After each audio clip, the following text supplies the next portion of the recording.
Shalom, everybody. We're going to start our panel on fighting global anti-Semitism. So it's been moved, it's been shortened, it's been truncated, but we have two great warriors with us. We have David Weinberg and Ilana Heidemann.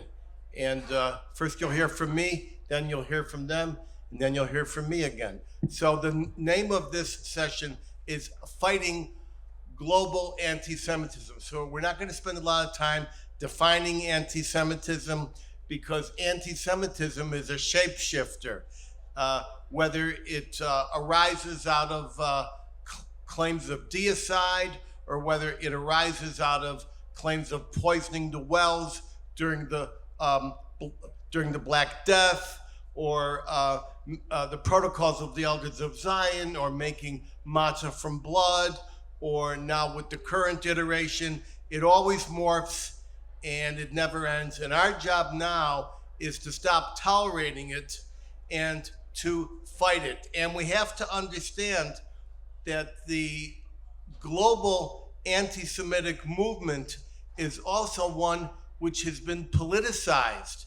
It's been politicized because these movements have now become nation states, and they have learned to internationalize, politicize, and through financial networks and diplomatic means, from NGOs to the United Nations, they have found ways to turn this into a political and diplomatic struggle. Okay, so we're here, we're not going to define it, we're going to talk about fighting global anti-Semitism. And before I turn it over to our first speaker, David Weinberg, I would like to say that for a long time, on my show, the Edwin Black Show, and elsewhere, me and my colleagues were all worried about a second Holocaust. And we were worried about it in the United States because we came this close to losing our country. And now we have, for the first time in history, I mean recorded history, a head of state who is not just giving lip service to fighting anti-Semitism, but who's actually fighting it, not with proclamations and memos and emails and fake task forces, but with political means, with enforcement, with diplomatic pressures, with deportations, with undermining tax funding, defunding, et cetera, et cetera. So for the time being, me and my colleagues feel that for the next 3.5 years, we're safe in the United States and getting safer. But the global anti-Semitism continues, and it continues to rot out the younger generations in the United States, which will soon inherit the earth. So this is about fight, it's about stratagems for fight, and now I turn it over to my colleague, David Weinberg. Go, David.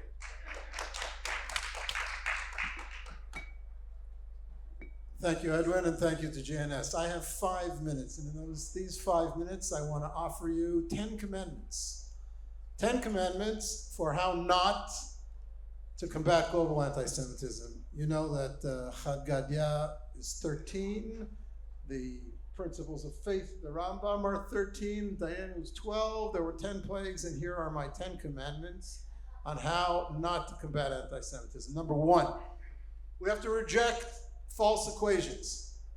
We can't accept that every time somebody condemns anti-Semitism, they feel the compunction to condemn Islamophobia in the same sentence, as if they're homogenized, as if they're the same thing. They're not the same thing. Islamophobia and anti-Semitism are not to be equated. Number 2, we need to reject the old partisan lenses that so many, particularly in the global Jewish community, wear.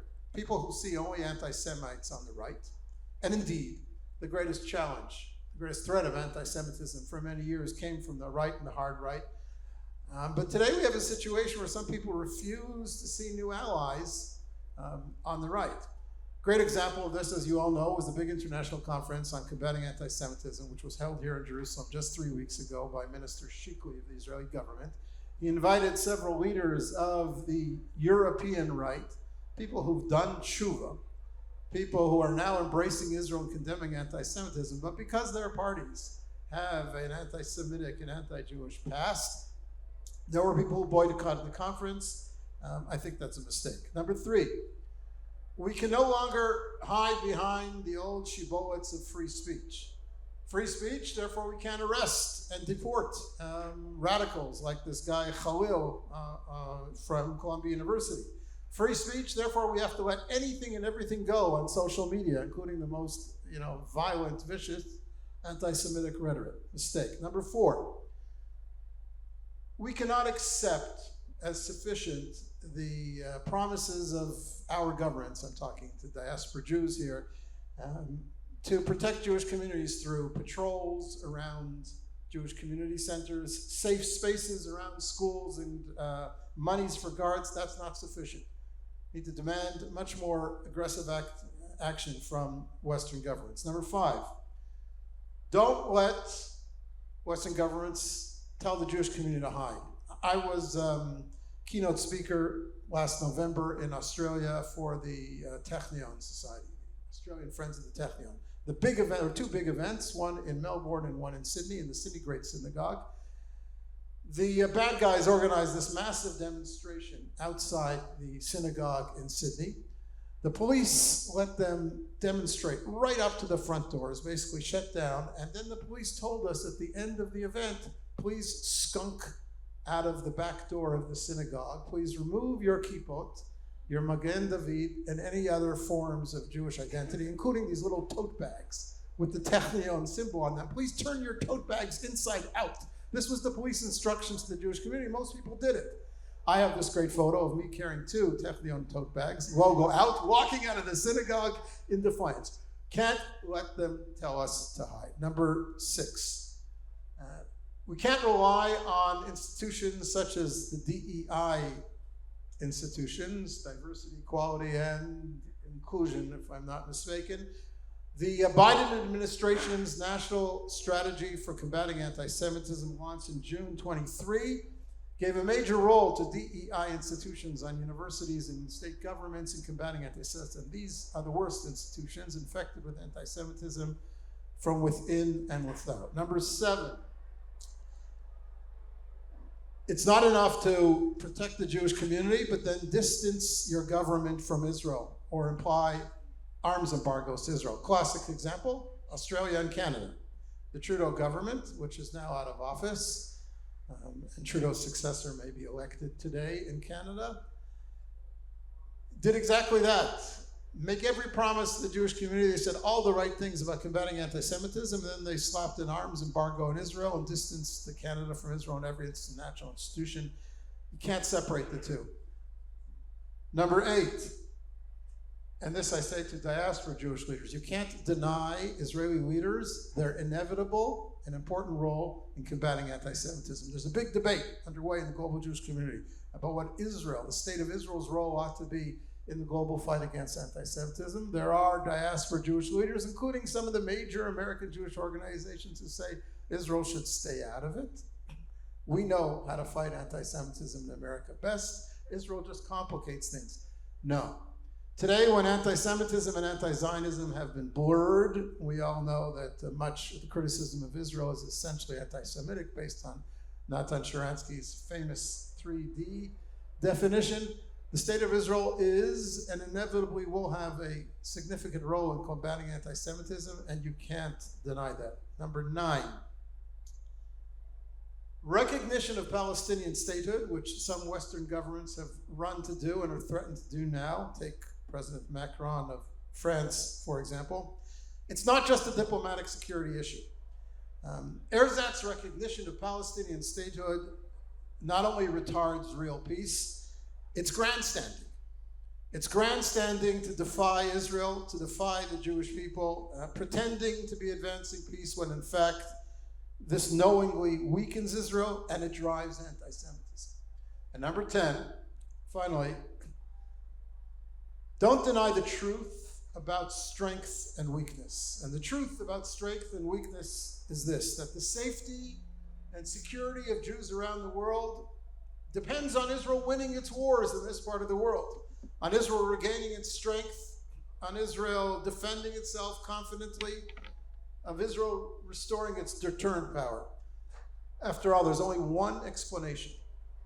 The only explanation for the incredible explosion of anti-Semitism around the world on October 7th, long before Israel launched its counterattack in Gaza and began killing Palestinians. Long before that, there was an explosion of anti-Semitism around the world. And you know why? Because Jews are grudgingly, at least grudgingly, respected and relatively safe when Israel's strong, and they're vulnerable and despised when Israel's weak. And the corollary lesson here is that the safety and security of Jews around the world depends on Israel winning, on regaining its strength, on regaining its deterrent power. And this, in turn, will then empower diaspora Jews to defend Israel and themselves.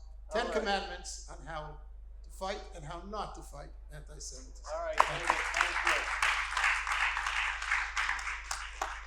Well, you know, David, I think one of the most important things you talked about of the many... Now then, David, among the important things you said was that we can't hide. And you talked about your experience in Australia where they said, go out the back door. It reminds me years ago when I was on the Oprah Winfrey Show revealing the existence of the skinheads. And the cops said and there was a riot, and they said, you have to go out the back door. I said, I'm going out the door I came in. So one of the most important things we need to do is gain our own self-fortitude. We need to gain our courage, because the mission in front of us is not to fight anti-Semitism globally, but to eradicate it if we can. And that's a never-ending struggle. So now we turn to one of our great fighters, tip of the spear fighters. We go to Ilana Heidemann. Ilana, what's on your mind? First of all, let's hear it for Ilana. Thank you so much. We are fighting anti-Semitism, and we are fighting global anti-Semitism, and the two are not the same, because global anti-Semitism takes its own shape in each space where it is created.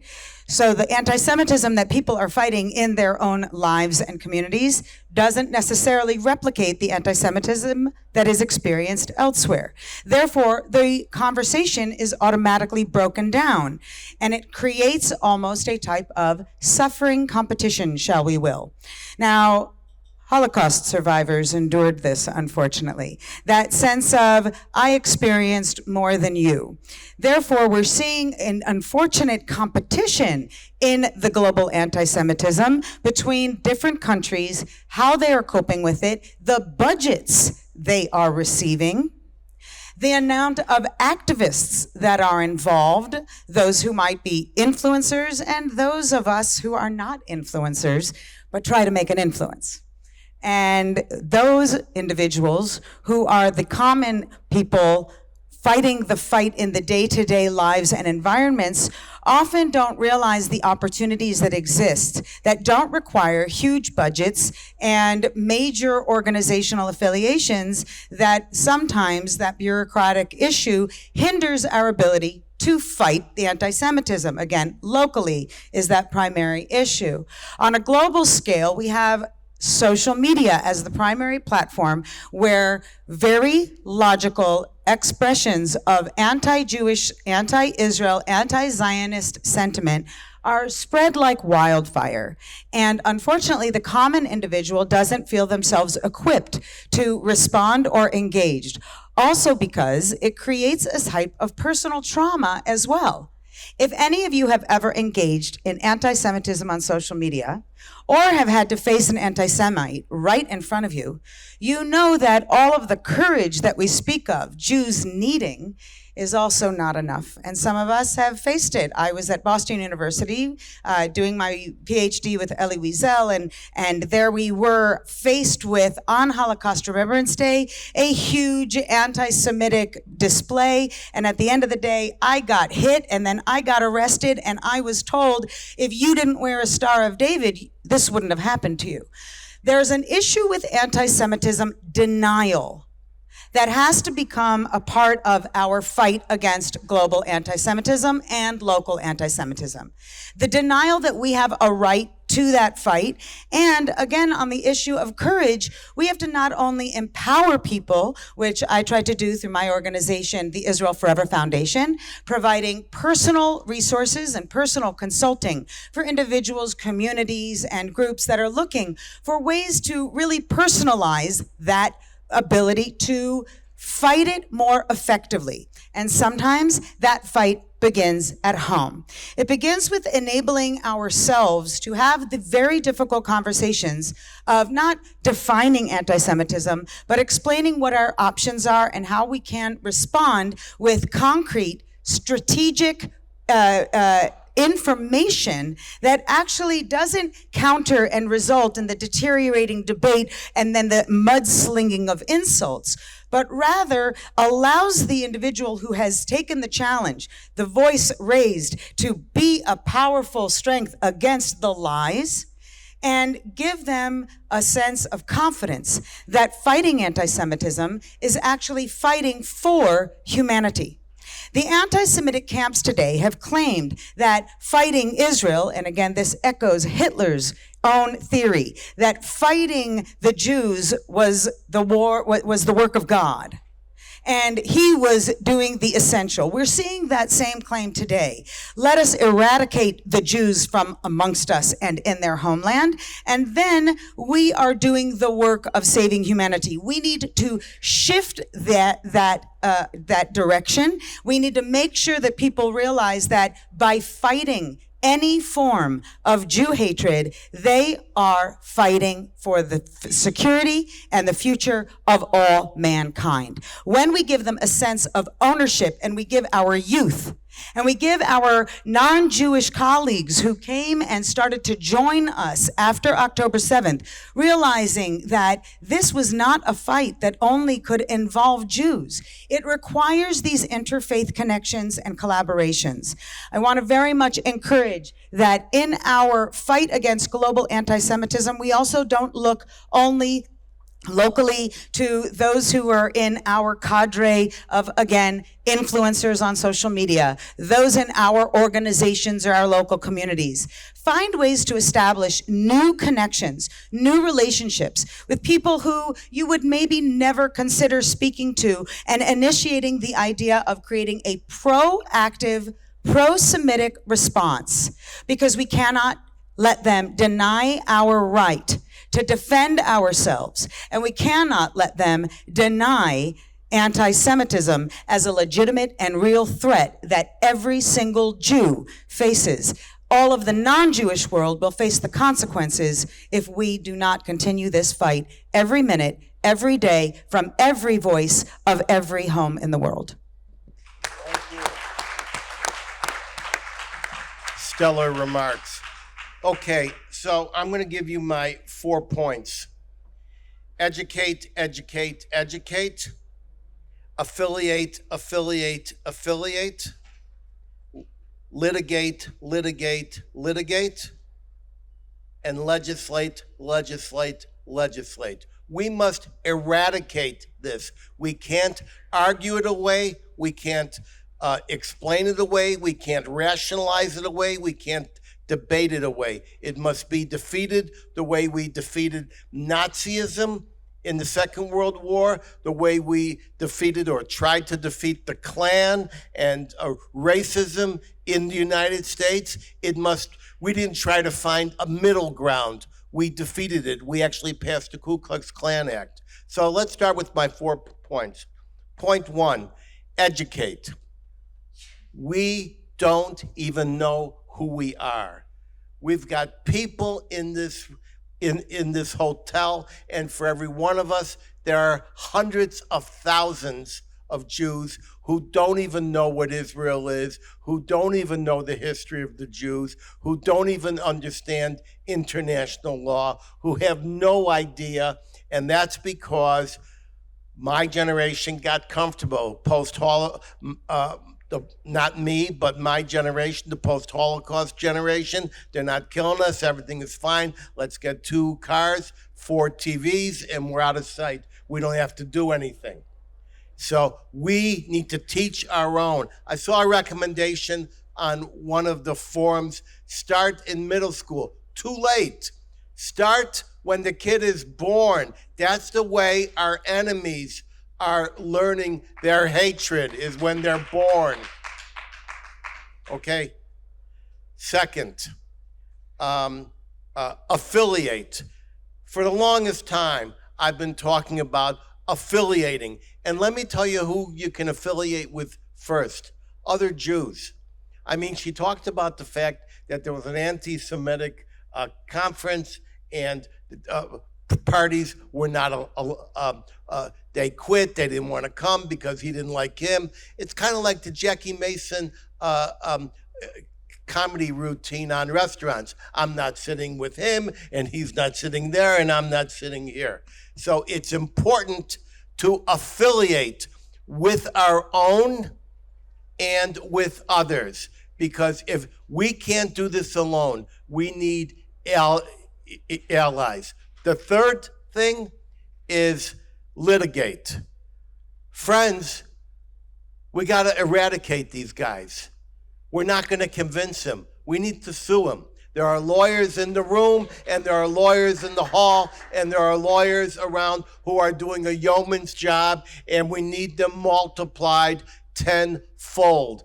And we need to file criminal complaints. We need to have systems in place where people who are victimized on campus and otherwise are marched into the police station, like Eliza Lewin from the Brandeis Center and Roz Rothstein from Stand With Us did on the UCLA campus. We walked them into the police station. We made sure their police reports were filed, get it on record, and we accomplished a great deal. We need to litigate, destroy, eradicate, and this was done to the Klan. So that needs to be done. And the fourth thing we need to do is to legislate. What's illegal for other forms of racism and undesired activity should be made illegal for anti-Semitism, not only in the United States, but through an international convention. It's been raised here. Ambassador Baker discussed it. We do not need the UN for an international convention. If 5 countries sign an agreement, it's an international convention and qualifies as international law. There were international conventions before the United Nations, before the League of Nations.